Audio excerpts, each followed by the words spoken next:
Copy 1 Alpha. Vehicles pitching downrange.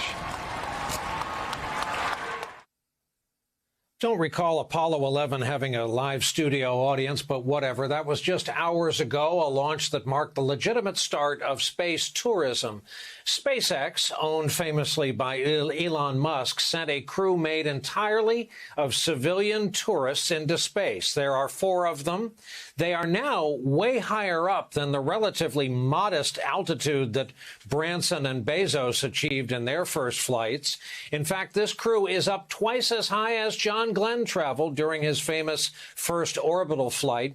The SpaceX spacecraft is right now orbiting our Earth nearly 360 miles up, a higher orbit than our International Space Station. They will now circle our planet 15 times every day, thereabouts, roughly every 90 minutes for the next 3 days.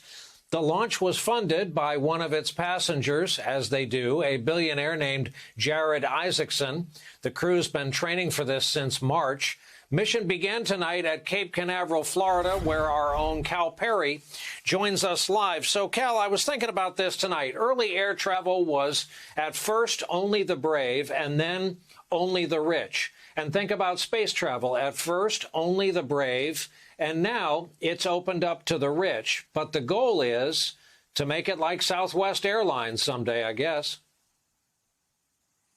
That's right. And Elon Musk and SpaceX thinks this is the road to doing that. They will point to what they can reuse. They can reuse the rocket. The rocket that took these 4 new astronauts to space has been used twice before to put military satellites into orbit. The actual capsule that they're using has been to the International Space Station. So that is SpaceX's answer to how do we make this cheaper? How do we open it up to everybody? In watching this launch and in standing here on the roof and talking to this crew, the way that my generation, and I'm old enough to know what a stick of Beemans is and what the right stuff is. The way that my generation looks at those Apollo missions is the way that my kids are going to look at the shuttle missions. The idea in a shuttle mission that we used to just dump the boosters into the sea, stick them in a warehouse, not reuse them, that is old. That is out. Elon Musk, SpaceX, like you said, they're going further and farther than Bezos. They're doing things that are more difficult. And this is a man and a company that wants to be in the space freight business. They are the way on and off the International Space Station.